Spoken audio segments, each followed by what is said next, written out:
Hello Patriots, welcome back to the channel. On tonight's video, we're going to be doing the old game you played when you were a kid, 20 questions. We're going to be asking 20 hard questions about the COVID virus that those who are pushing this agenda of fear sure don't want to answer, and they don't want you to think about. And that's a beautiful thing about a question. It makes you think about what's going on. And as we ask these questions, you're going to realize, hey, wait a second, what's going on is more about control than it is about health.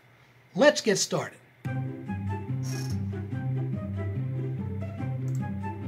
Question number 1.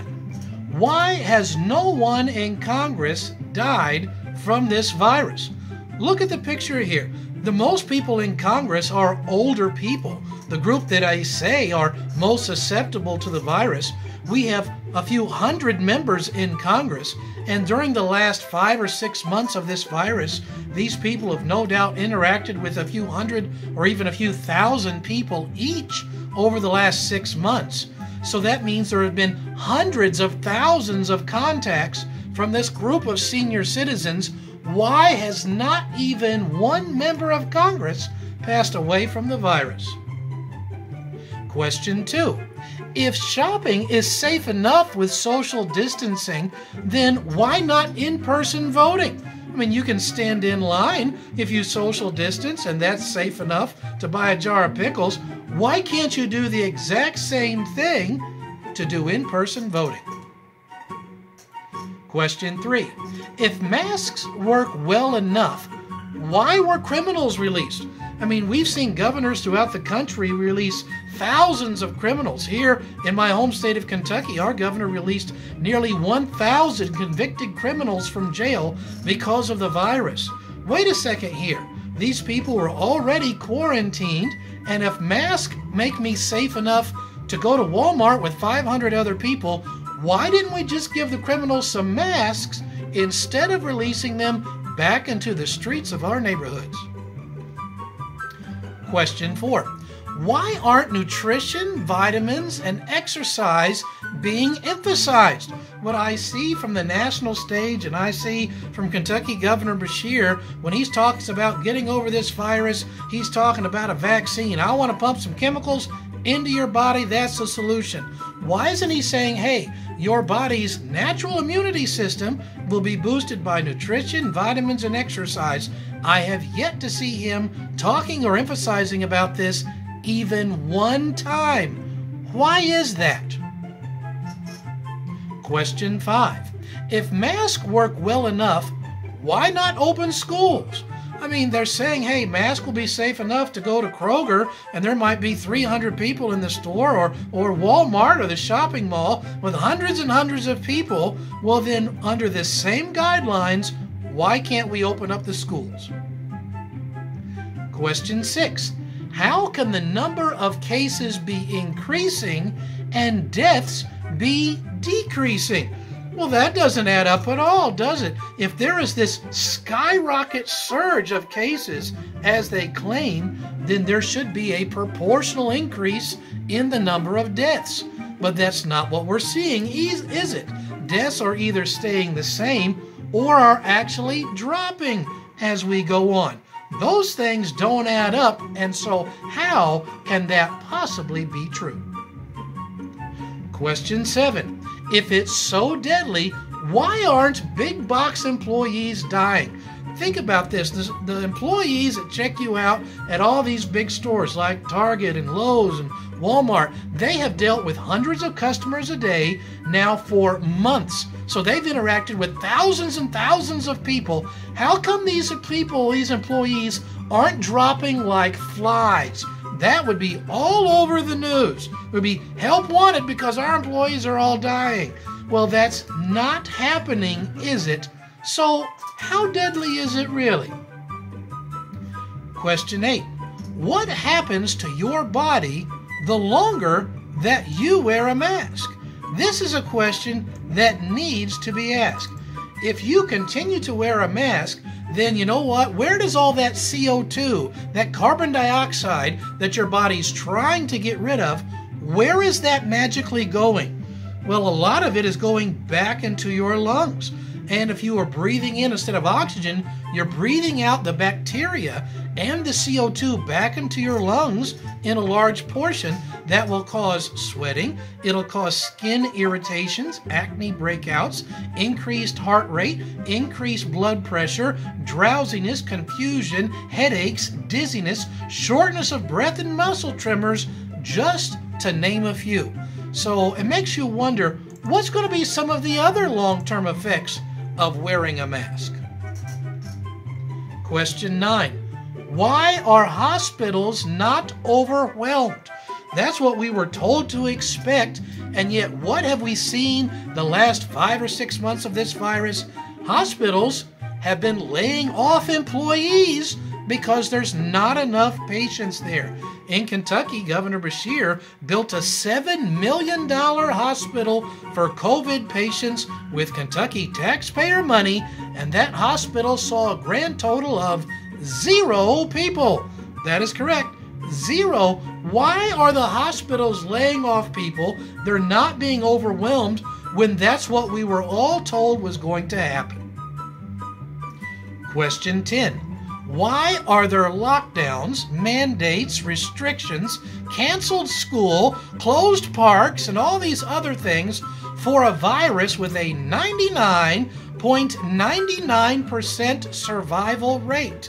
If you'd like to actually see the breakdown of the numbers that are based on the official numbers from Governor Beshear himself, then I encourage you to go back to the channel Patriot Point, where we list all the videos, and look at the video just prior to this one that's called Doesn't Add Up. And in that video, we use the governor's own official numbers to show you the survival rate in Kentucky is literally 99.99%.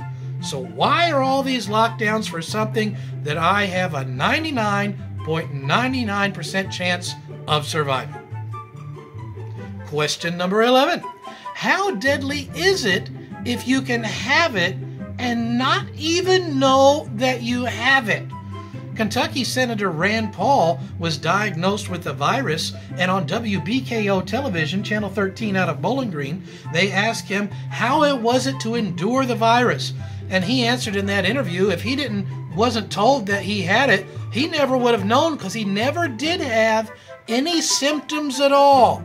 Which makes you wonder about if these people being told they have it really have it or not. How deadly is it if you can have it and not know that you have it? Question 12. Here's a good one. Why, during Obama's time, did the CDC report 60 million United States cases of the deadly H1N1, that's the swine flu pandemic, with no panic, but there is mass panic for the 1.4 million cases of COVID during President Trump's time? Question 13. Do you get tested for the flu each year when you don't have any symptoms? But that's what they're telling us to do now. Even though you have no symptoms, go get tested anyway. That's not what people do. And I think that's one of the reasons for the inflated numbers. Why go get tested if you don't have any symptoms? Question number 14. If you get tested, then do anything, or if you go anywhere, then don't you need to be retested? Because if you go take a test and then you interact with anyone, if you go anywhere, if you receive any mail or packages at your house, you might have been exposed to the virus by doing any of those things before the results of the test that you took even show up, which means when the results show up, it doesn't matter what it says, you need to go get tested again for a never-ending, pointless series of tests. Question 15. If masks can be mandated and forced, then what about gloves? I mean, it's summertime, it's hot, people will sweat, and if sweat is on your hands, that's bodily fluids. So if you're touching things at a store, out in public somewhere, and somebody else does, your bodily fluids are now going into them. So if the government can mandate you must wear a mask, then in the same breath they can say, well, and you also must wear gloves. Along that line of thinking, it takes us to question number 16. If masks and gloves can be forced, then what about mandatory injections or a microchip? They're like, listen, you have to take this injection into your body. Doesn't matter if it's your body or choice. You must take this to protect not only yourself, but to protect other people. And then how are you going to prove, hey, I've had this little injection? Well, you can either carry a piece of paper around and it has your registration number. Here's my number that I had it. Or maybe they can implant a little microchip. You see, they put it into your right hand and they can scan that. And of course, people are already being scanned. When you go into many stores, you have to have them scan your forehead to check your temperature. So you can either have the number for your name, or they can check your forehead, or they can check your hand to make sure you've been written down, you've been marked down, that you do have this mandatory injection. Question 17. How can you trust a positive result? Because they say you need to go get a virus test, but what if the test isn't accurate? Notice what it has here on the CDC's website. If you test positive, a positive test result shows you may have antibodies from an infection with the virus that causes COVID-19. Let's stop right there. You'll notice it doesn't say you do have the virus. It does say you may have the things that indicate you have the virus. So a positive result is like, well, maybe you do and maybe you don't. Notice the more important second part of this paragraph. It says, however, there is a chance a positive result means that you have antibodies from an infection with a virus from the same family of viruses, called coronaviruses, such as the one that causes the common cold. So even if you get a positive test result back, you know what the CDC says? That says, well, you'll show positive if you have COVID-19, and it'll show positive if you have had the common cold as well. So how can we even trust this never-ending set of tests?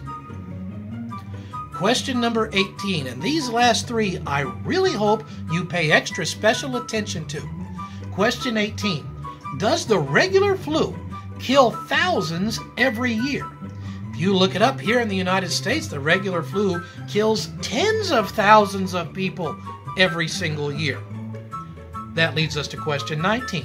Can a person be asymptomatic with the regular flu? Asymptomatic meaning you have the virus, you have the germs, but you're not showing any symptoms. So you could be going around spreading it and not even knowing that you're spreading it. And you can be asymptomatic with the COVID or with the regular flu or a bunch of other viruses. Which leads us to the 20th final and a super important question. If the regular flu kills tens of thousands of Americans every year, and you can be asymptomatic going around spreading this, killing people, then why have you not worn a mask in the past? Throughout your entire life, you might have been having this, spreading it around, killing hundreds of people. So why haven't you worn a mask? Why hasn't the society said wear a mask for hundreds of years since we figured out germs?